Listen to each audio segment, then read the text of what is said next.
जब आप जमीन पर खड़े होते हैं, चाहे वो आपके घर का आंगन हो या किसी पार्क की हरी घास, क्या आपने कभी सोचा है कि आपके पैरों के नीचे क्या क्या छिपा है, धरती कितनी गहरी है और इसके अंदर क्या चल रहा है? आज हम एक गहरी और अद्भुत यात्रा पर निकलते हैं, धरती की परतों की ओर। लेकिन चिंता मत कीजिए, यह सिर्फ साइंटिफिक टर्म्स का ढेर नहीं होगा, बल्कि हम इसे आपकी रोजमर्रा की जिंदगी से जोड़कर समझेंगे ताकि आप इसे आसानी से समझ सकें। धरती के सबसे अंदरूनी हिस्से को कोर और बैरिस्फीयर कहा जाता है और यह धरती का सबसे घना और भारी भाग है। अगर आप इसे किसी फल के सीड की तरह सोचें तो यह धरती का वह केंद्रीय हिस्सा है जो सब कुछ थामे हुए है, लेकिन इसे आप एक साधारण सीड की तरह आसानी से तोड़ या समझ नहीं सकते। यह भाग धरती के कुल आयतन का केवल 15% है, यानी धरती की पूरी मात्रा का सिर्फ एक छोटा हिस्सा, लेकिन इसकी भूमिका और महत्व बहुत बड़ा है। सबसे दिलचस्प बात यह है कि कोर का द्रव्यमान धरती के कुल द्रव्यमान का लगभग 33% होता है। ऐसा इसलिए है क्योंकि इसमें बेहद घने और भारी धात्विक तत्व होते हैं, जैसे लोहा और निकेल, जो इसे धरती का सबसे घना और भारी हिस्सा बनाते हैं। इसके अलावा कोर में सल्फर, ऑक्सीजन और अन्य भारी तत्व भी पाए जाते हैं, लेकिन ये अपेक्षाकृत थोड़ी मात्रा में होते हैं। कोर का यह संयोजन इसे अद्वितीय बनाता है क्योंकि यह भारी धातुओं से मिलकर बना हुआ है, जो धरती की संरचना और मैग्नेटिक फील्ड के निर्माण में अहम भूमिका निभाते हैं। कोर को धरती का सबसे गहन और रहस्यमयी हिस्सा माना जा सकता है, जिसे दो भागों में बांटा गया है, इनर कोर और आउटर कोर। ये दोनों हिस्से धरती की कई भूवैज्ञानिक और गतिशील प्रक्रियाओं में महत्वपूर्ण भूमिका निभाते हैं।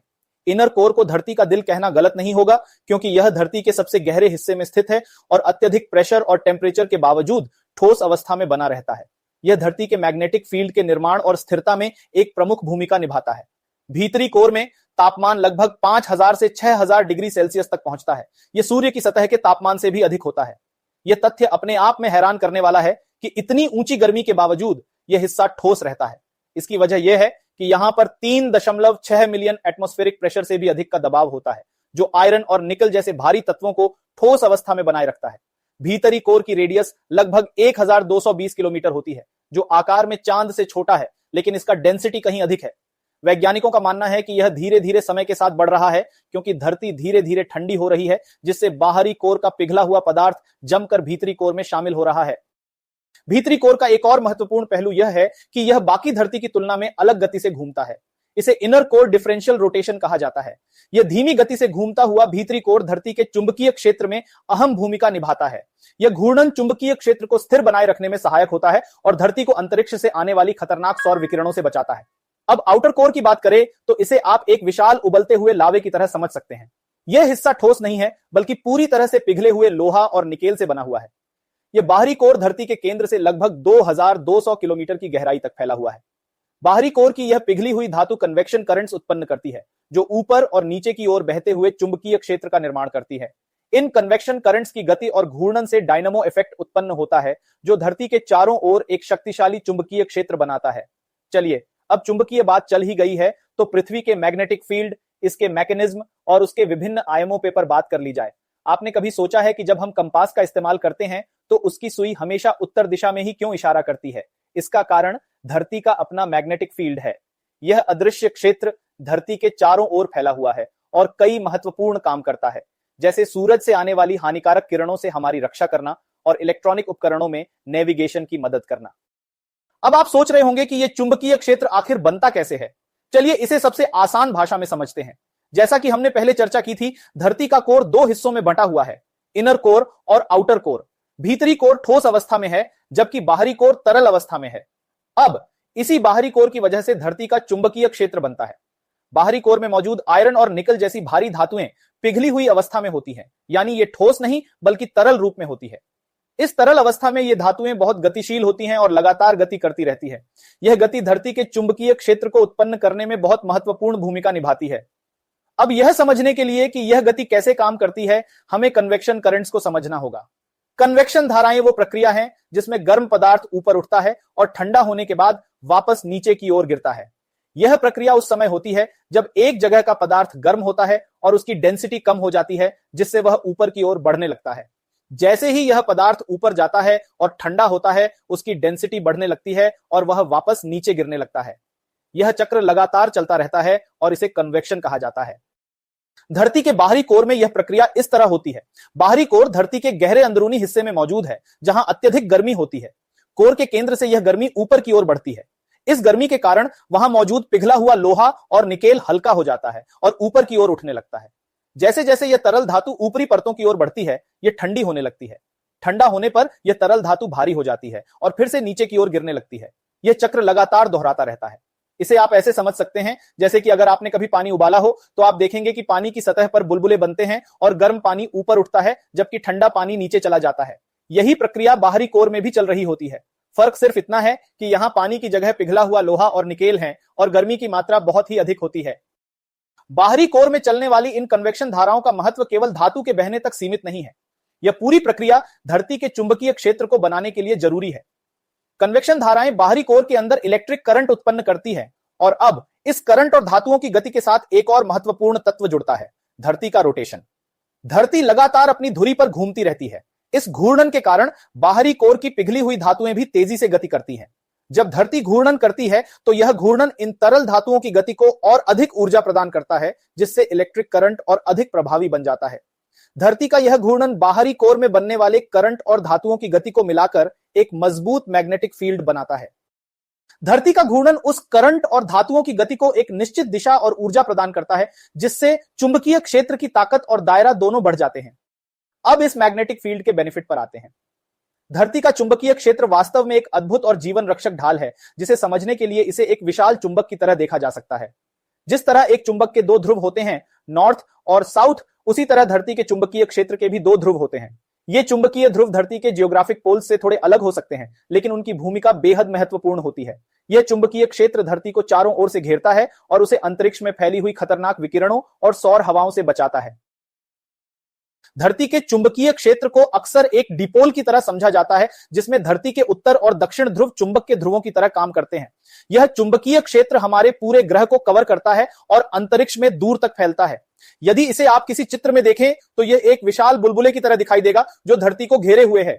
इसे मैग्नेटोस्फीयर कहा जाता है, जो धरती के चुंबकीय प्रभाव का क्षेत्र है। चुंबकीय क्षेत्र की ताकत और वितरण एक रूप नहीं होते। धरती की इक्वेटर पर चुंबकीय क्षेत्र अपेक्षाकृत कमजोर होता है, क्योंकि यहां चुंबकीय रेखाएं दूर दूर होती हैं। वहीं जैसे जैसे हम धरती के ध्रुवों की ओर बढ़ते हैं, चुंबकीय क्षेत्र की ताकत बढ़ती जाती है। ध्रुवों पर चुंबकीय रेखाएं अधिक सघन होती हैं, जिससे वहां चुंबकीय बल अधिक शक्तिशाली हो जाता है। इस प्रकार धरती के चुंबकीय क्षेत्र का स्वरूप और ताकत स्थान के अनुसार बदलते हैं। यह चुंबकीय क्षेत्र न केवल धरती के चारों ओर फैला है, बल्कि यह अंतरिक्ष में दूर तक फैलता है, जहां यह सोलर विंड्स और अन्य खतरनाक विकिरणों से धरती को बचाता है। सौर हवाएं दरअसल सूर्य से निकलने वाली ऊर्जावान कणों की तेज गति वाली धारा होती है, जो सीधे धरती की सतह तक पहुंच सकती थी अगर धरती का यह चुंबकीय क्षेत्र न होता। सूरज से लगातार सोलर विंड्स और हानिकारक विकिरणें धरती की ओर आती रहती हैं। ये सौर हवाएं अंतरिक्ष से गुजरते हुए धरती के चुंबकीय क्षेत्र से टकराती हैं। अगर यह चुंबकीय क्षेत्र नहीं होता तो ये तेज रफ्तार विकिरण और कण सीधे धरती के वायुमंडल में प्रवेश कर सकते थे, जिससे जीवन के लिए गंभीर खतरे उत्पन्न हो सकते थे। जब सूरज से निकलने वाली सोलर विंड्स और विकिरणें अंतरिक्ष में धरती की ओर बढ़ती हैं, तो ये अपने साथ कई ऊर्जावान कण लाती हैं। ये कण बेहद तेज गति से चलते हैं और अगर बिना किसी बाधा के धरती तक पहुंच जाए तो यह हमारे वायुमंडल और जीवन के लिए बेहद खतरनाक हो सकते हैं। इन कणों में मुख्य रूप से प्रोटॉन्स और इलेक्ट्रॉन्स होते हैं, जो अंतरिक्ष में बहते रहते हैं। लेकिन सौभाग्य से हमारी धरती का मैग्नेटिक फील्ड इन कणों को धरती पर सीधे गिरने से रोकने का काम करता है। जब ये ऊर्जावान कण धरती के चुंबकीय क्षेत्र से टकराते हैं, तो चुंबकीय क्षेत्र इन कणों की गति और दिशा को प्रभावित करता है। चुंबकीय क्षेत्र की ताकत इन कणों को सीधे धरती पर गिरने से रोकती है और उन्हें मोड़कर ध्रुवों की ओर भेजती है। इस प्रक्रिया को चुंबकीय विक्षेपण और मैग्नेटिक डिफ्लेक्शन कहा जाता है। अतः इन कणों को जब धरती के चुंबकीय क्षेत्र द्वारा ध्रुवों की ओर मोड़ा जाता है, तो ये कण उत्तरी और दक्षिणी ध्रुवों के पास धरती के वायुमंडल के ऊपरी हिस्सों में प्रवेश कर जाते हैं। जब ये ऊर्जावान कण वायुमंडल के ऊपरी हिस्से में प्रवेश करते हैं, तो वे यहां मौजूद ऑक्सीजन और नाइट्रोजन के कणों से टकराते हैं। इस टकराव के कारण इन कणों की ऊर्जा प्रकाश में परिवर्तित हो जाती है। जब ये सौर कण वायुमंडल में घुसते हैं और ऑक्सीजन व नाइट्रोजन के कणों से टकराते हैं, तो यह एक तरह की रासायनिक प्रक्रिया होती है जिससे ऊर्जा निकलती है। यह ऊर्जा हमें चमकदार रोशनी के रूप में दिखाई देती है। इसे हम ऑरोरा कहते हैं। ऑरोरा दरअसल वह चमकदार प्रकाश होता है जो सौर कणों और वायुमंडल के कणों के टकराने से उत्पन्न होता है। यह रोशनी आमतौर पर रात के समय उत्तरी और दक्षिणी ध्रुवों के आसपास के क्षेत्रों में दिखाई देती है। ऑरोरा दो प्रकार के होते हैं। ऑरोरा बोरियालिस, इसे हम नॉर्दर्न लाइट्स के नाम से भी जानते हैं। यह नॉर्दर्न हेमिस्फीयर में दिखाई देता है, विशेषकर आर्कटिक क्षेत्र में, जैसे कि अलास्का, कनाडा, नॉर्वे और फिनलैंड जैसे देशों में। जब उत्तरी ध्रुव के पास सौर कण वायुमंडल के कणों से टकराते हैं, तो हरे, नीले, लाल और बैंगनी रंग की चमकदार रोशनी आकाश में दिखती है। यह नजारा इतना अद्भुत होता है कि इसे देखने के लिए लोग विशेष रूप से उत्तरी ध्रुव के पास के क्षेत्रों की यात्रा करते हैं। ऑरोरा ऑस्ट्रेलिस, इसे सदर्न लाइट्स कहा जाता है और यह सदर्न हेमिस्फीयर में दिखाई देता है, विशेषकर अंटार्कटिका के आसपास के क्षेत्रों में।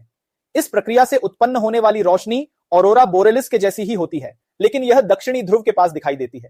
यह दुर्लभ है और इसे देखने के लिए दक्षिणी गोलार्ध के देशों जैसे न्यूजीलैंड और तस्मानिया के कुछ हिस्सों में जाया जाता है। ऑरोरा की यह चमकदार रोशनी विभिन्न रंगों में दिखाई देती है। इसका रंग इस बात पर निर्भर करता है कि कौन से कण सौर हवाओं से टकरा रहे हैं और किस ऊंचाई पर यह टकराव हो रहा है। उदाहरण के लिए, अगर ऑक्सीजन के कण करीब 200 से 400 किलोमीटर की ऊंचाई पर सौर कणों से टकराते हैं तो हरे या पीले रंग की रोशनी निकलती है। अगर ऑक्सीजन के कण अधिक ऊंचाई पर यानी करीब 400 किलोमीटर से ऊपर टकराते हैं तो लाल रंग की रोशनी निकलती है। जब नाइट्रोजन के कण सौर कणों से टकराते हैं तो नीले और बैंगनी रंग की रोशनी निकलती है। यह रंग बिरंगा प्रकाश आकाश में लहरों की तरह चलता रहता है और एक आकर्षक दृश्य बनाता है। यह प्रक्रिया धरती के वायुमंडल और चुंबकीय क्षेत्र के बीच होने वाले जटिल इंटरैक्शन का परिणाम है। यह प्राकृतिक घटना इतनी सुंदर होती है कि इसे देखने के लिए दुनिया भर से लोग उन क्षेत्रों की यात्रा करते हैं जहां यह दृश्य देखा जा सकता है। ऑनरोरा का यह प्रकाश न केवल सुंदर होता है बल्कि यह धरती के चुंबकीय क्षेत्र और सौर गतिविधियों के बीच के जटिल संबंधों को भी दर्शाता है। जब सौर गतिविधियां बढ़ जाती हैं, जैसे कि सूर्य के सोलर स्टॉर्म्स के दौरान, तो ऑरोरा की चमक और तीव्रता भी बढ़ जाती है। इससे हमें यह समझने में मदद मिलती है कि धरती का चुंबकीय क्षेत्र हमें कितनी शक्तिशाली सौर गतिविधियों से बचा रहा है। यह पूरी प्रक्रिया हमारे वायुमंडल और जीवन को सुरक्षित रखने में मदद करती है, क्योंकि यह विकिरणों और सौर हवाओं को धरती की सतह तक पहुंचने से रोकती है। अगर यह चुंबकीय ढाल न होती तो ये सौर हवाएं धरती के वातावरण और जीवन पर नकारात्मक प्रभाव डाल सकती थीं। धरती का चुंबकीय क्षेत्र न केवल सुरक्षा कवच की तरह काम करता है, बल्कि यह हमारे दैनिक जीवन में भी महत्वपूर्ण भूमिका निभाता है, खासकर नेविगेशन के लिए। धरती का चुंबकीय क्षेत्र कंपास के काम करने का मुख्य कारण है। जब आप एक कंपास का इस्तेमाल करते हैं तो उसकी सुई हमेशा उत्तर दिशा में इशारा करती है। इसका कारण यह है कि धरती के चुंबकीय ध्रुव, विशेषकर चुंबकीय उत्तरी ध्रुव, सुई को अपनी ओर खींचते हैं। धरती का चुंबकीय उत्तरी ध्रुव और भू उत्तर ध्रुव एक जैसे नहीं होते। चुंबकीय उत्तरी ध्रुव समय के साथ थोड़ा थोड़ा बदलता रहता है, लेकिन यह चुंबकीय क्षेत्र इतना सटीक और स्थिर होता है कि यह हमेशा कंपास को उत्तर की ओर इशारा करने में मदद करता है। नेविगेशन में यह प्रक्रिया बहुत ही महत्वपूर्ण है, खासकर उन समयों में जब जीपीएस जैसी तकनीकें नहीं थीं। धरती का चुंबकीय क्षेत्र एक और अहम काम करता है। यह एटमॉस्फेयर को स्थिर बनाए रखता है। यह चुंबकीय क्षेत्र पृथ्वी को उस तरह की स्थिति में रखता है जिससे सौर हवाएं या अन्य अंतरिक्षीय विकिरण सीधे वायुमंडल पर हमला नहीं कर पाते। इससे धरती का वातावरण संतुलित रहता है। चुंबकीय क्षेत्र का प्रभाव सिर्फ पृथ्वी तक ही सीमित नहीं रहता, यह अंतरिक्ष में दूर तक फैला होता है, जहां यह मैग्नेटोस्फीयर के रूप में जाना जाता है। यह चुंबकीय क्षेत्र अंतरिक्ष में आने वाली खतरनाक किरणों और कणों को धरती से दूर रखने में मदद करता है, जिससे हमारी धरती और उसका वातावरण संरक्षित रहते हैं। चलिए, मैग्नेटिक फील्ड की बात हो ही रही है, तो क्या आपको पता है कि मैग्नेटिक पोल वॉन्डरिंग क्या है? हाल के समय में यह विषय काफी चर्चा में रहा है। चुंबकीय ध्रुव जैसे उत्तर और दक्षिण ध्रुव क्या अपनी जगह पर स्थिर होते हैं? नहीं, वास्तव में ऐसा नहीं है। धरती के चुंबकीय ध्रुव समय के साथ अपनी जगह बदलते रहते हैं। इसे हम चुंबकीय ध्रुवीय विचलन या मैग्नेटिक पोल वॉन्डरिंग कहते हैं। यह विषय हाल ही में वैज्ञानिकों के बीच अधिक चर्चा में है, क्योंकि चुंबकीय उत्तर ध्रुव की गति तेजी से बढ़ रही है। अब सवाल यह है कि चुंबकीय ध्रुव अपनी जगह क्यों और कैसे बदलते हैं और इसका हमारे जीवन पर क्या असर पड़ सकता है। आइए इसे विस्तार से समझते हैं। मैग्नेटिक पोल वॉन्डरिंग वह प्रक्रिया है जिसमें धरती के चुंबकीय ध्रुव धीरे धीरे अपनी जगह बदलते हैं। यह बदलाव अचानक नहीं होता, बल्कि समय के साथ धीरे धीरे होता है। इसका मुख्य कारण धरती के अंदर की जटिल भूवैज्ञानिक प्रक्रियाएं हैं। चुंबकीय ध्रुवीय विचलन का सबसे प्रमुख कारण डायनामो इफेक्ट है, जहां बाहरी कोर में मौजूद पिघला हुआ लोहा और निकेल लगातार घूर्णन करते हैं और चुंबकीय क्षेत्र उत्पन्न करते हैं। जब इन धातुओं की गति में परिवर्तन आता है तो चुंबकीय ध्रुवों की स्थिति भी बदल जाती है। अब इसे एक उदाहरण से समझते हैं। चुंबकीय उत्तर ध्रुव, जहां कंपास की सुई इशारा करती है, हर साल लगभग 50 किलोमीटर की गति से खिसक रहा है। पहले यह ध्रुव कनाडा के आर्कटिक क्षेत्र में स्थित था, लेकिन हाल के दशकों में यह धीरे धीरे साइबेरिया की ओर बढ़ रहा है। 1900 के दशक में यह ध्रुव काफी स्थिर था, लेकिन 1990 के बाद इसकी गति तेजी से बढ़ी और अब यह हर साल कई किलोमीटर तक खिसकता है। वैज्ञानिक इसे लगातार ट्रैक कर रहे हैं, क्योंकि यह विचलन पिछले कुछ सालों में अधिक तेज हो गया है। अब सवाल यह है कि यह विचलन क्यों होता है। इसका कारण धरती के अंदर होने वाली गहरी गतिविधियां हैं। जैसा कि हमने पहले चर्चा की थी, धरती के चुंबकीय क्षेत्र का मुख्य स्रोत आउटर कोर है, जहां पिघली हुई धातुएं, मुख्य रूप से लोहा और निकेल, कन्वेक्शन धाराओं के कारण लगातार घूमती रहती है। ये धातुएं चुंबकीय क्षेत्र उत्पन्न करती हैं और इनकी गति में कोई भी बदलाव चुंबकीय ध्रुवों की स्थिति को प्रभावित करता है। चुंबकीय ध्रुवों का विचलन धरती के कोर में होने वाले परिवर्तनों से जुड़ा होता है।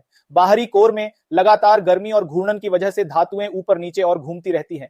यह गति चुंबकीय क्षेत्र को प्रभावित करती है, जिससे ध्रुव अपनी जगह बदलने लगते हैं। मैग्नेटिक पोल वॉन्डरिंग का असर हमारे दैनिक जीवन पर सीधा पड़ सकता है, खास करके क्षेत्र में। कंपास और अन्य नेविगेशन उपकरण चुंबकीय ध्रुवों पर निर्भर करते हैं।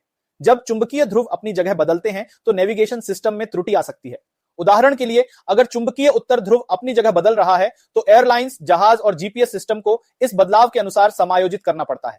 इसलिए वैज्ञानिक चुंबकीय ध्रुवों की स्थिति को लगातार ट्रैक करते हैं ताकि नेविगेशन उपकरणों को अपडेट किया जा सके और किसी प्रकार की गलती से बचा जा सके। यह प्रभाव केवल नेविगेशन तक ही सीमित नहीं है। मैग्नेटिक पोल वॉन्डरिंग से धरती के चुंबकीय क्षेत्र की ताकत पर भी असर पड़ सकता है। चुंबकीय ध्रुवों के स्थान में बदलाव से चुंबकीय क्षेत्र का संतुलन बदल सकता है, जिससे धरती को सोलर रेडिएशन से मिलने वाली सुरक्षा में अस्थायी परिवर्तन हो सकता है। क्या चुंबकीय ध्रुव अपनी जगह पूरी तरह बदल सकते हैं? यह एक दिलचस्प सवाल है। इसका उत्तर है हां। इतिहास में कई बार ऐसा हुआ है कि चुंबकीय ध्रुवों ने अपनी स्थिति पूरी तरह बदल ली। इसे मैग्नेटिक पोल रिवर्सल कहा जाता है। इस प्रक्रिया में चुंबकीय उत्तर ध्रुव दक्षिण की ओर चला जाता है और चुंबकीय दक्षिण ध्रुव उत्तर की ओर आ जाता है। यह घटना लाखों सालों में एक बार होती है। वैज्ञानिकों का मानना है कि पिछली बार ऐसा लगभग 7,80,000 साल पहले हुआ था और यह भविष्य में फिर हो सकता है। हालांकि इसका मतलब यह नहीं है कि यह उलटाव एकदम अचानक हो जाएगा। यह एक धीमी प्रक्रिया होती है जिसमें ध्रुवीयता बदलने में हजारों साल लग सकते हैं। अब सवाल यह है कि अगर मैग्नेटिक पोल रिवर्सल होता है तो इसका जीवन पर क्या असर होगा? इसका प्रभाव मुख्य रूप से चुंबकीय क्षेत्र की ताकत पर हो सकता है। जब ध्रुवीयता उलटती है तो चुंबकीय क्षेत्र अस्थायी रूप से कमजोर हो सकता है। इसका मतलब है कि सौर विकिरण का असर बढ़ सकता है, क्योंकि धरती का चुंबकीय क्षेत्र सौर हवाओं और विकिरणों को रोकने में कमजोर पड़ सकता है। हालांकि इतिहास में कई बार चुंबकीय ध्रुवीयता का उलटाव हुआ है और इसके बावजूद जीवन का अस्तित्व बना रहा। वैज्ञानिक मानते हैं कि यह एक प्राकृतिक प्रक्रिया है और इसका सीधा असर शायद हमारी तकनीकी प्रणालियों पर पड़े, जैसे सैटेलाइट्स और नेविगेशन सिस्टम। लेकिन जीवन के लिए यह उतना घातक नहीं होगा जितना हम सोचते हैं। अब तक हमने धरती के कोर के बारे में विस्तार से चर्चा की, जो धरती का सबसे अंदरूनी और डेंस हिस्सा है, जिसमें मुख्य रूप से आयरन और निकल जैसे हेवी एलिमेंट्स शामिल होते हैं। कोर धरती की इंटरनल स्ट्रक्चर को स्ट्रेंथ और स्टेबिलिटी प्रदान करता है। अब हम एक नए सेक्शन की शुरुआत करेंगे, मैंटल। मैंटल धरती का वह हिस्सा है जो कोर के ठीक ऊपर स्थित होता है और धरती के मास का एक बड़ा हिस्सा बनाता है। मैंटल की कंपोजिशन क्रस्ट से भी अलग होती है और यहां टेम्परेचर और प्रेशर कोर के मुकाबले कम होते हैं, लेकिन फिर भी इतने हाई होते हैं कि यहां कई प्रकार की जियोलॉजिकल प्रोसेसेस निरंतर एक्टिव रहती हैं। मैंटल धरती के टेम्परेचर बैलेंस को बनाए रखने में महत्वपूर्ण भूमिका निभाता है और प्लेट टेक्टोनिक्स, वोल्केनिक एक्टिविटी और अर्थक्वेक्स जैसी घटनाओं के लिए जिम्मेदार होता है। अब हम मैंटल की कंपोजिशन, इसकी लेयर्स और इसमें होने वाली महत्वपूर्ण प्रोसेसेस पर विस्तार से चर्चा करेंगे, जिससे यह समझा जा सके कि मैंटल धरती की स्ट्रक्चर और जियोलॉजिकल एक्टिविटीज में कितनी अहम भूमिका निभाता है। धरती का मेंटल, जिसे हम साधारण भाषा में धरती का मध्यम भाग कह सकते हैं, धरती के कोर के ठीक ऊपर स्थित होता है और इसकी गहराई लगभग 2,900 किलोमीटर तक फैली होती है। यह धरती के कुल आयतन का 84% हिस्सा बनाता है। आप इसे इस तरह समझ सकते हैं कि जैसे किसी फल का गूदा उसके बीज के बाहर होता है, उसी तरह धरती का मेंटल उसके कोर के बाहर होता है। लेकिन यहां यह फल धरती है और इसका गूदा बेहद गर्म और घनी सामग्री से बना हुआ है। अब सवाल उठता है, मेंटल में आखिर क्या है? मेंटल मुख्य रूप से सिलिकेट रॉक से बना होता है, जो मैग्नीशियम, आयरन और ऑक्सीजन से भरपूर होती हैं। इन चट्टानों में सबसे प्रमुख खनिज होते हैं ओलिवाइन, पायरोक्सीनीज और गार्नेट। अगर आपने कभी गहरे हरे रंग के ओलिविन पत्थर देखे हो तो यह वही खनिज है जो मेंटल में बहुतायत में पाया जाता है। धरती के मेंटल को समझने के लिए इसे दो हिस्सों में बांटा गया है, अपर मेंटल और लोअर मेंटल। इन दोनों के बीच का अंतर समझने के लिए आप इन्हें किसी फल के ऊपरी कठोर हिस्से और अंदर की नरम परतों से तुलना कर सकते हैं। ऊपरी मेंटल मोहो डिस्कंटिन्यूटी से शुरू होकर लगभग 660 किलोमीटर की गहराई तक फैला हुआ है। इसे आप किसी फल के ऊपर के मोटे छिलके की तरह समझ सकते हैं, जो धरती की सतह के ठीक नीचे होता है। इस ऊपरी मेंटल का ऊपरी हिस्सा और धरती की क्रस्ट मिलकर लिथोस्फीयर बनाते हैं। अब अगर आप किसी खट्टे फल जैसे कि संतरे को ध्यान में रखें तो उसके मोटे छिलके के नीचे नरम गूदे की एक परत होती है। ठीक उसी तरह लिथोस्फीयर के नीचे स्थित होता है एस्थेनोस्फीयर। यह परत बहुत ही महत्वपूर्ण और विशेष है। एस्थेनोस्फीयर में चट्टानें पूरी तरह ठोस नहीं होती, इन्हें आप एक अर्ध तरल अवस्था में सोच सकते हैं जो धीरे धीरे बहती रहती है। इसे समझने के लिए आप शहद की एक मोटी धार की कल्पना करें जो धीरे धीरे और चिपचिपे तरीके से बह रही हो। एस्थेनोस्फीयर की यह धीमी गति से होने वाली हलचल धरती के अंदर एक तरह का चक्र बनाती है। जब धरती के गहरे हिस्से में गर्म सामग्री ऊपर की ओर उठती है और सतह के पास पहुंचकर ठंडी हो जाती है तो वह फिर से नीचे की ओर गिरने लगती है। यह चक्रीय गति कन्वेक्शन करंट्स बनाती है। इस पूरी प्रक्रिया को हम एक बेहद धीमे बर्तन में उबलते पानी की तरह समझ सकते हैं। बर्तन के नीचे का पानी गर्म होकर ऊपर उठता है, फिर ठंडा होकर नीचे जाता है और यह प्रक्रिया बार बार दोहराई जाती है। यह कन्वेक्शन धाराएं ही टेक्टोनिक प्लेटों को हिलाने और भूगर्भीय बदलावों के पीछे की मुख्य ताकत है। मोहो डिस्कॉन्टिन्यूटी, जिसे वैज्ञानिक रूप से मोहोरोविक असंतृप्ति भी कहा जाता है, धरती के क्रस्ट और मैंटल के बीच की सीमा है। इसे आप एक प्रकार की अदृश्य विभाजक रेखा की तरह समझ सकते हैं जो धरती की बाहरी ठोस परत और उसके नीचे स्थित मेंटल को अलग करती है। इस असंतृप्ति की खोज 1909 में एक क्रोएशियाई भूवैज्ञानिक एंड्रीजा मोहोरोविक ने की थी, जिनके नाम पर इसे मोहो असंतृप्ति कहा जाता है। जब उन्होंने भूकंप के दौरान उत्पन्न होने वाली भूकंपीय तरंगों का अध्ययन किया तो उन्हें यह पता चला कि धरती की गहराई में एक निश्चित स्तर पर तरंगों की गति अचानक बदल जाती है। इस स्तर पर भूकंपीय तरंगों की गति में तेजी से बदलाव का कारण यह है कि यहां सामग्री बदल जाती है। मोहो असंतृप्ति का महत्व यह है कि यह वह बिंदु है जहां धरती की ऊपरी परत यानी क्रस्ट खत्म होती है और उसके नीचे स्थित मेंटल शुरू होता है। यह सीमा लगभग 30 से 50 किलोमीटर की गहराई पर होती है, लेकिन यह गहराई महाद्वीपीय क्षेत्रों में अधिक और महासागरों के नीचे कम हो सकती है। महासागरों के नीचे यह सीमा आमतौर पर लगभग 5 से 10 किलोमीटर की गहराई पर होती है, जबकि महाद्वीपों के नीचे यह सीमा 30 से 50 किलोमीटर गहरी हो सकती है। इसे आप कैसे समझ सकते हैं? अगर आप किसी फल की संरचना पर विचार करें, जैसे एक सेब, तो उसके बाहरी छिलके और अंदर के गूदे के बीच एक विभाजक होता है। ठीक इसी तरह धरती की क्रस्ट, छिलका और मेंटल गूदा के बीच की यह विभाजक रेखा ही मोहो असंतृप्ति है। यह धरती के अंदर का वह स्थान है जहां चट्टानों की संरचना और घनत्व में बड़ा बदलाव होता है। क्रस्ट की चट्टानें मुख्यतः हल्की होती हैं, जबकि मेंटल की चट्टानें भारी और घनी होती हैं, जिससे भूकंपीय तरंगों की गति में भी अंतर आता है। इस प्रकार मोहो असंतृप्ति हमें धरती के अंदर के संरचनात्मक बदलावों को समझने में मदद करती है और यह भूगर्भीय प्रक्रियाओं की जांच और अध्ययन में महत्वपूर्ण भूमिका निभाती है। अब आते हैं निचले मेंटल की तरफ, जो धरती की सतह से 660 किलोमीटर से शुरू होकर लगभग 2900 किलोमीटर की गहराई तक फैला हुआ है। यह क्षेत्र धरती के अंदर सबसे महत्वपूर्ण भागों में से एक है, क्योंकि यहां पर धरती की आंतरिक संरचना में गहन परिवर्तन होते हैं। निचला मेंटल ऊपरी मेंटल की तुलना में कहीं अधिक ठोस और कठोर होता है, लेकिन इसके बावजूद यहां पर भी एक धीमी गति वाली गतिविधि होती रहती है, जिसे आप बहुत धीमी गति से बहने वाले तरल की तरह समझ सकते हैं। आप इसे इस तरह समझ सकते हैं जैसे गर्म प्लास्टिक जिसे आप धीरे धीरे खींच सकते हैं। वह पूरी तरह से ठोस नहीं होता, बल्कि उसमें एक लचीलापन होता है। ठीक इसी तरह निचले मेंटल की चट्टानें बहुत अधिक दबाव और तापमान के कारण ठोस होने के बावजूद एक धीमी गति से बहने वाली प्रक्रिया में होती है। इसे आप एक अत्यधिक गाढ़ी चिपचिपी सामग्री की तरह मान सकते हैं, जो हजारों सालों में बेहद धीमी गति से ऊपर नीचे बहती रहती है। इस क्षेत्र में दबाव इतना अधिक होता है कि चट्टानों और खनिजों की संरचना भी बदल जाती है। जब हम यह कहते हैं कि यहां दबाव अधिक होता है, तो इसे ऐसे समझिए कि यह दबाव सैकड़ों हजारों बार ज्यादा होता है जितना हम धरती की सतह पर महसूस करते हैं। इस अत्यधिक दबाव और तापमान के कारण खनिजों की संरचना में भारी परिवर्तन होते हैं। उदाहरण के लिए ओलिविन, जो ऊपरी मेंटल में पाया जाने वाला एक प्रमुख खनिज है, निचले मेंटल में पहुंचकर पेरोव्स्काइट में बदल जाता है। ओलिविन की संरचना जब निचले मेंटल के अत्यधिक दबाव और तापमान के संपर्क में आती है, तो इसके क्रिस्टल संरचना में परिवर्तन होता है।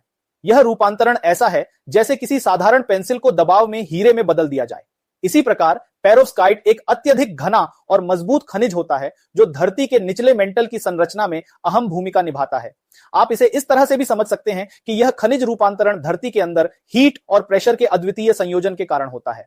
जैसे कि एक केक को अलग अलग तापमान पर अलग अलग बनावट मिल सकती है, उसी तरह धरती के अंदर के दबाव और तापमान की स्थिति खनिजों की संरचना और उनके गुणों को बदल देती है। धरती के मेंटल में लगातार एक महत्वपूर्ण प्रक्रिया चलती रहती है, जिसे कन्वेक्शन करंट्स कहा जाता है। यह प्रक्रिया धरती के अंदरूनी हिस्सों की गर्मी और ऊपरी हिस्सों की ठंडक के बीच संतुलन बनाने की कोशिश करती है। आइए इसे और सरल भाषा में समझते हैं। आपने कभी एक बर्तन में पानी गर्म करते देखा होगा। जब पानी गर्म होता है तो वह नीचे से ऊपर उठता है और जैसे ही सतह पर पहुंचता है, ठंडा होकर फिर से नीचे आ जाता है।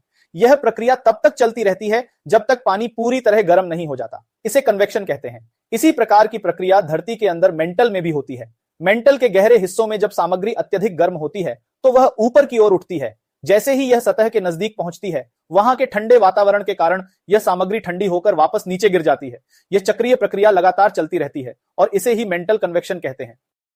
अब इस कन्वेक्शन का असर क्या होता है? यह प्रक्रिया सीधे धरती की सतह पर मौजूद टेक्टोनिक प्लेटों को प्रभावित करती है। जब मेंटल की गर्म सामग्री ऊपर उठती है तो यह ऊपर की प्लेटों को धीरे धीरे खिसकने पर मजबूर करती है। इसी वजह से धरती की सतह पर भूगर्भीय घटनाएं जैसे कि महाद्वीपों का बहाव, भूकंप और ज्वालामुखी विस्फोट होते हैं। इसे आप ऐसे समझ सकते हैं जैसे अगर आपने किसी बड़ी टेबल पर पानी की एक पतली परत फैलाई हो और आप उसके नीचे से हल्की हल्की हवा छोड़ते हैं। इस हवा के दबाव से पानी की परत में लहरें बन जाएंगी और वह इधर उधर खिसकने लगेगा। ठीक इसी तरह मेंटल की कन्वेक्शन धाराएं टेक्टोनिक प्लेटों को एक जगह से दूसरी जगह खिसकाती है। यही कारण है कि महाद्वीप लाखों सालों में अपनी जगह से खिसकते रहते हैं। उदाहरण के लिए, एक समय पर सभी महाद्वीप एक साथ जुड़े हुए थे, जिसे पैंगिया कहा जाता था। बाद में इन प्लेटों के खिसकने से महाद्वीप अलग अलग हो गए।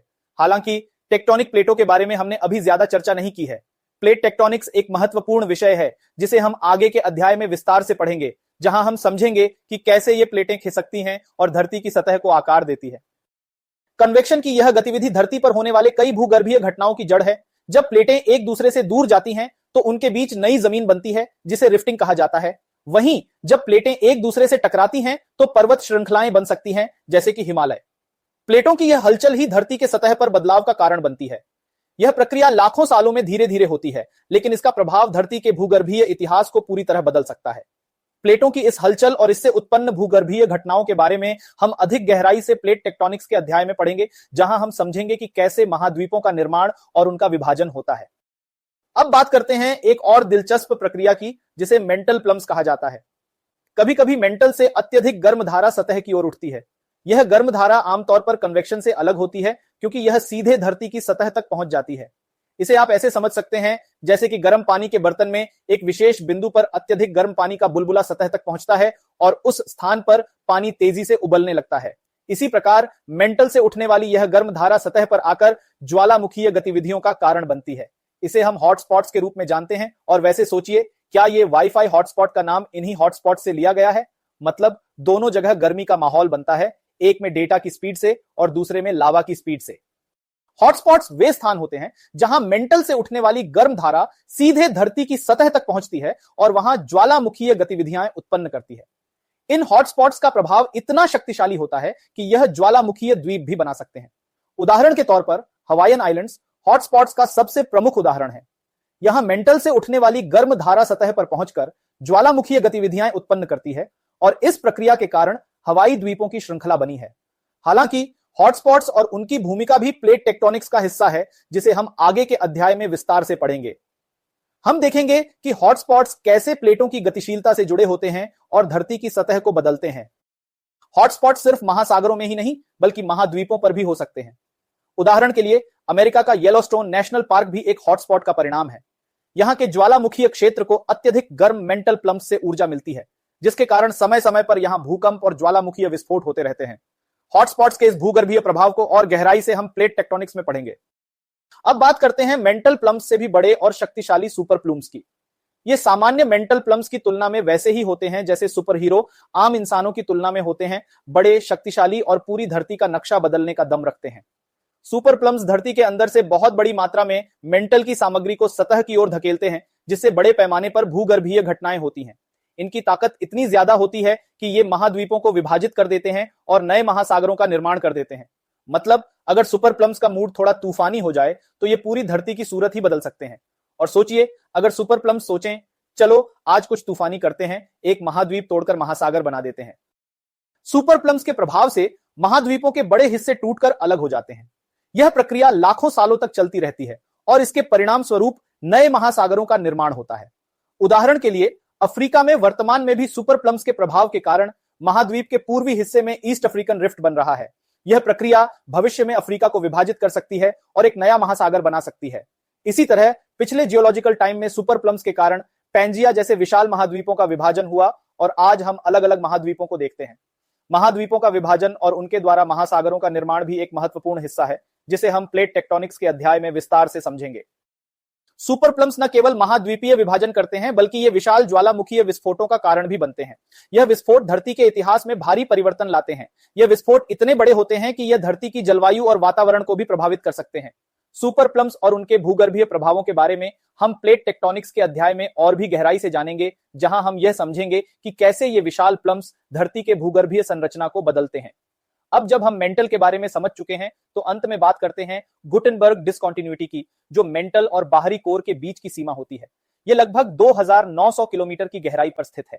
इस सीमा पर मेंटल की ठोस या अर्ध तरल सामग्री से बाहरी कोर की तरल धात्विक सामग्री में बदलाव होता है। गुटेनबर्ग असंतृप्ति वह बिंदु है जहां धरती की संरचना में एक बड़ा परिवर्तन होता है। यहां साइज्मिक वेव्स की गति में अचानक परिवर्तन आता है, जो दर्शाता है कि मेंटल के नीचे की परत पूरी तरह से तरल धातुओं, मुख्यतः आयरन और निकल से बनी है। यह वही तरल धातु का क्षेत्र है जिसे हमने कोर के अध्ययन में देखा था और जो धरती के चुंबकीय क्षेत्र को उत्पन्न करने के लिए जिम्मेदार है। गुटेनबर्ग असंतृप्ति वह सीमा है जहां पर मेंटल की धीमी कन्वेक्शन धाराएं समाप्त होती हैं और बाहरी कोर की तरल धातु की धाराएं शुरू होती हैं, जो डायनामो इफेक्ट के जरिए धरती का चुंबकीय क्षेत्र बनाती है। इस प्रकार गुटेनबर्ग असंतृप्ति धरती के आंतरिक ढांचे की एक महत्वपूर्ण सीमा है जो मेंटल और कोर को अलग करती है। चूंकि हमने पहले ही कोर का अध्ययन कर लिया है, अब हम जानते हैं कि यह असंतृप्ति कैसे मेंटल से कोर की ओर परिवर्तन को दर्शाती है और धरती की चुंबकीय संरचना में इसकी क्या भूमिका है। अब जब हमने मेंटल और कोर के बारे में विस्तार से समझ लिया है, तो अब हम धरती की सबसे बाहरी और हमारे लिए सबसे महत्वपूर्ण परत की ओर बढ़ते हैं, क्रस्ट। यह वही परत है जिस पर हम रहते हैं, चलते हैं और हमारी पूरी दुनिया इसी पर निर्भर करती है। क्रस्ट धरती की सबसे पतली लेकिन सबसे महत्वपूर्ण परत है और इसे समझना इसलिए जरूरी है क्योंकि यही परत हमारे जीवन की हर गतिविधि से जुड़ी हुई है। वैसे जब बात क्रस्ट की हो रही है, तो एक बात ध्यान आती है, क्या आपने कभी सोचा है कि धरती के इस क्रस्ट का विट क्रस्ट पिज्जा से कोई लेना देना है? मतलब दोनों ही पतले होते हैं और दोनों के बिना न तो धरती पूरी होती और न ही पिज्जा। धरती का क्रस्ट उसकी सबसे ऊपरी और पतली परत है, लेकिन इसे हल्के में लेना गलती होगी। भले ही यह धरती के कुल वॉल्यूम का केवल 1% से भी कम हिस्सा बनाता हो, लेकिन यही परत हमारी पूरी दुनिया का आधार है। इसी परत पर हम चलते हैं, रहते हैं और यही हमारे पूरे जीवन का फोकल पॉइंट है। अब सवाल यह उठता है कि यह क्रस्ट वास्तव में कितना मोटा है और इसमें कौन कौन सी विशेषताएं पाई जाती हैं। सबसे पहले बात करते हैं क्रस्ट की मोटाई की। दरअसल क्रस्ट की मोटाई जगह जगह बदलती रहती है। जहां एक ओर कॉन्टिनेंटल क्रस्ट मोटा होता है, वहीं दूसरी ओर ओशियानिक क्रस्ट अपेक्षाकृत पतला होता है। कॉन्टिनेंटल क्रस्ट की बात करें तो यह धरती के महाद्वीपों के नीचे स्थित है और इसकी मोटाई लगभग 70 किलोमीटर तक हो सकती है। यह हिस्सा कम घना होता है और इसमें हल्के रंग की सिलिकेट रॉक्स पाई जाती हैं। मुख्य रूप से ग्रेनाइट, क्वार्ट्ज और फेल्डस्पार जैसी चट्टानें इसमें पाई जाती हैं। अब सोचिए, जब आप अपनी रसोई में ग्रेनाइट काउंटर टॉप्स को देखते हैं, तो आप वास्तव में धरती के महाद्वीपीय क्रस्ट की एक झलक ही देख रहे हैं। यह वही चट्टानें हैं जो न केवल हमारी रोजमर्रा की जिंदगी में उपयोगी हैं, बल्कि धरती की स्थिरता और उसकी संरचना का महत्वपूर्ण हिस्सा भी है। दूसरी ओर महासागरों के नीचे स्थित महासागरीय क्रस्ट की मोटाई कहीं पतली होती है। आमतौर पर यह 5 से 10 किलोमीटर के बीच होती है।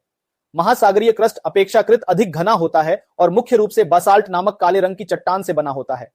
यह चट्टान मैग्नीशियम और लोहा जैसे भारी तत्वों से समृद्ध होती है, जिससे इसका घनत्व अधिक होता है।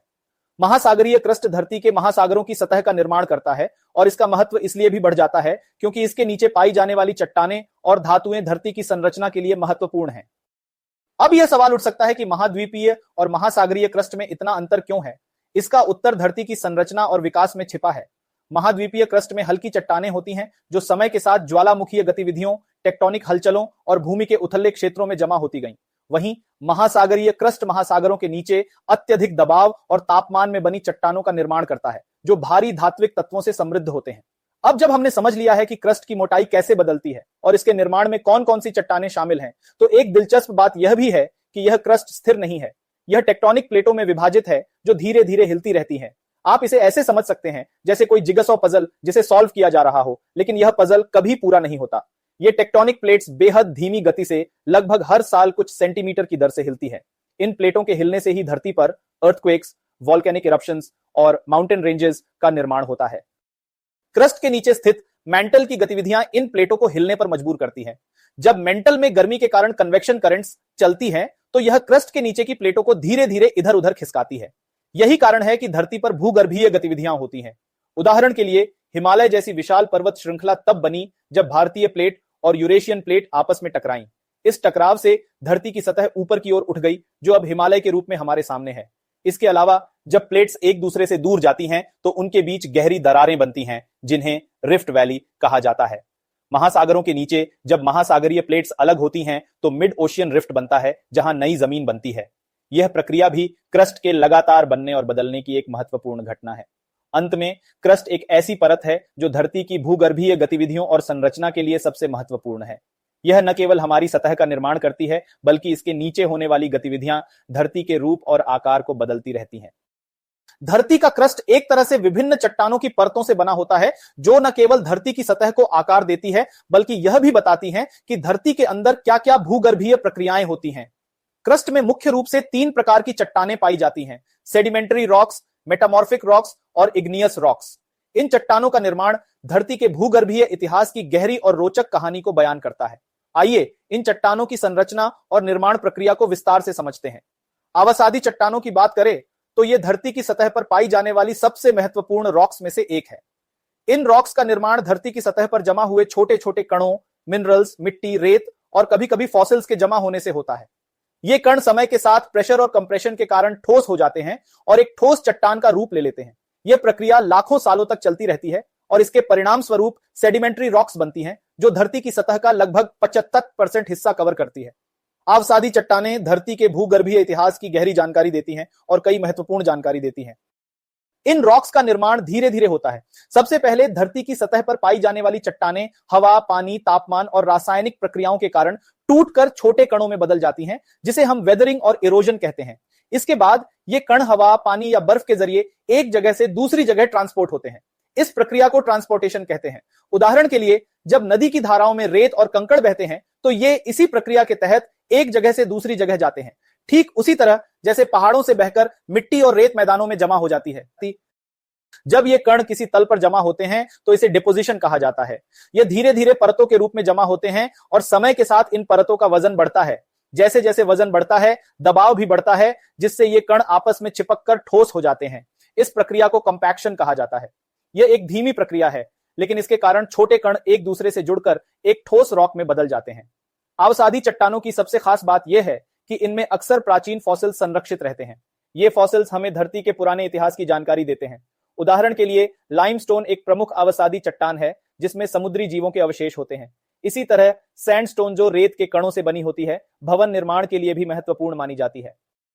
आवासादी चट्टानों का महत्व सिर्फ उनके फॉसिल्स तक ही सीमित नहीं है, बल्कि इनमें कई महत्वपूर्ण नेचुरल रिसोर्सेज भी पाए जाते हैं। दुनिया के अधिकांश ऑयल और नेचुरल गैस भंडार इन्हीं चट्टानों के अंदर संरक्षित होते हैं। ये रॉक्स धरती के ऊर्जा स्रोतों का आधार है।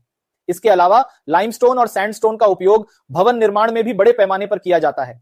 इन चट्टानों का भूगर्भीय महत्व इसलिए भी है क्योंकि इनसे हमें धरती की भूगर्भीय गतिविधियों, जलवायु और पुराने जीवन के बारे में महत्वपूर्ण जानकारी मिलती है।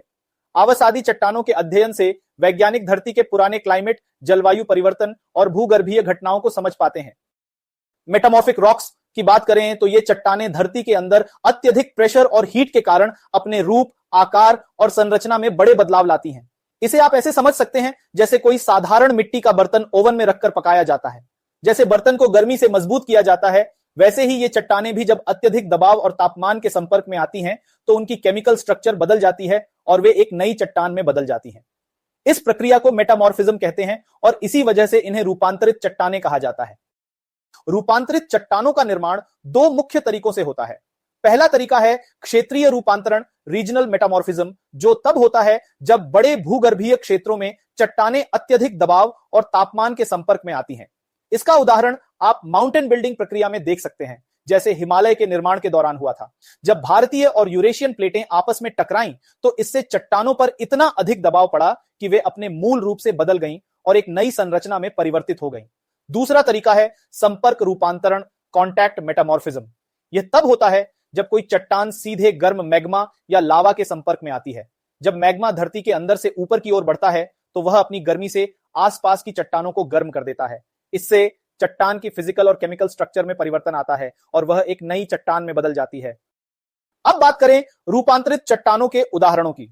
सबसे प्रसिद्ध उदाहरणों में से एक है संगमरमर, मार्बल, जो मूल रूप से लाइमस्टोन से बनता है। जब चूना पत्थर अत्यधिक दबाव और तापमान के संपर्क में आता है तो उसकी संरचना बदलकर संगमरमर में परिवर्तित हो जाती है। संगमरमर का उपयोग आर्किटेक्चरल स्ट्रक्चर्स और स्कल्पचर्स बनाने में किया जाता है क्योंकि इसकी चिकनी सतह और चमकदार गुण इसे विशेष बनाते हैं।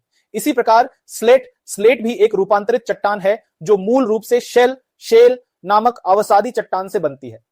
स्लेट का उपयोग छतों और फ्लोरिंग मटेरियल्स के लिए किया जाता है। क्योंकि यह पतला, मजबूत और टिकाऊ होता है।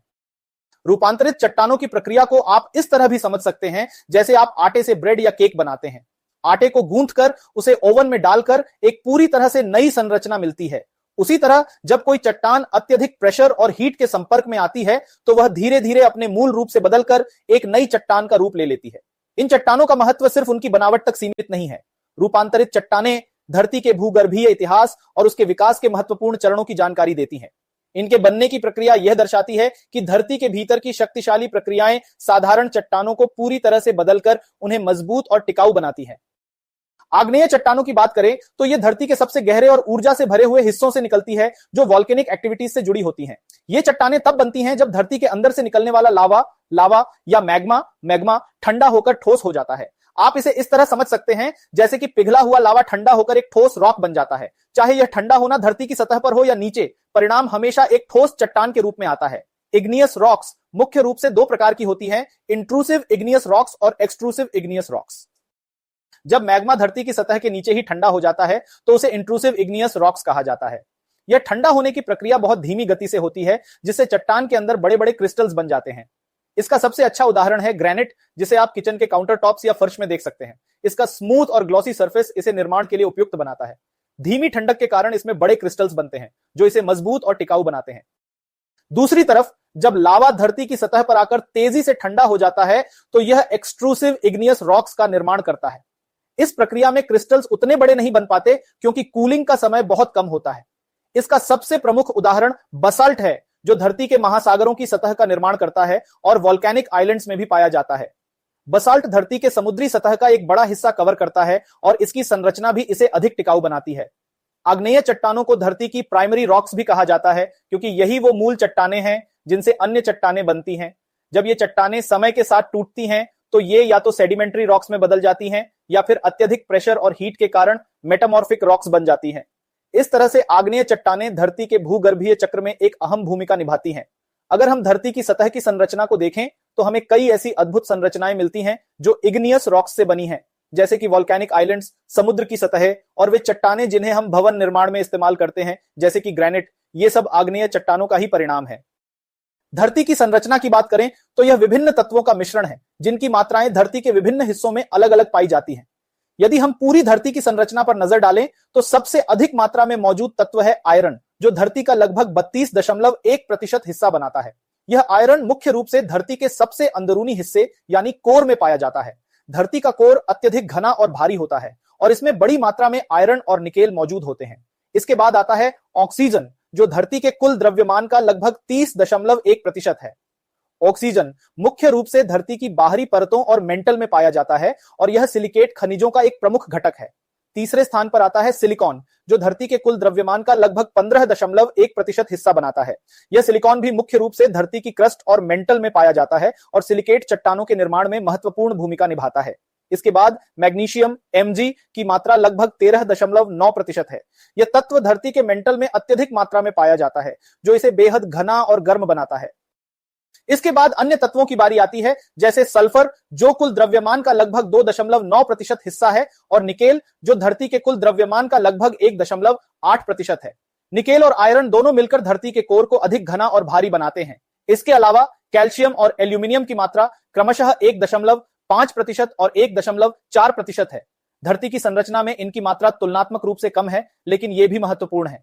अंत में अन्य तत्व मिलाकर लगभग 1.2% हिस्सा बनाते हैं, जिनमें हाइड्रोजन, सोडियम और पोटेशियम जैसे हल्के तत्व शामिल होते हैं। अब अगर हम धरती की सबसे ऊपरी परत यानी क्रस्ट की संरचना पर नजर डालें तो इसमें कुछ भिन्नता देखने को मिलती है। क्रस्ट में सबसे अधिक मात्रा में पाया जाने वाला तत्व है ऑक्सीजन, जो कुल क्रस्ट का लगभग 46.6% हिस्सा बनाता है। इसका मतलब है कि क्रस्ट का लगभग आधा हिस्सा सिर्फ ऑक्सीजन से बना होता है, जो सिलिकेट खनिजों में बंधा हुआ होता है। ऑक्सीजन के बाद दूसरा सबसे प्रमुख तत्व है सिलिकॉन, जो क्रस्ट का लगभग 27.7% बनाता है। सिलिकॉन और ऑक्सीजन मिलकर धरती की सिलिकेट चट्टानों का निर्माण करते हैं, जो क्रस्ट की सबसे प्रमुख संरचना है।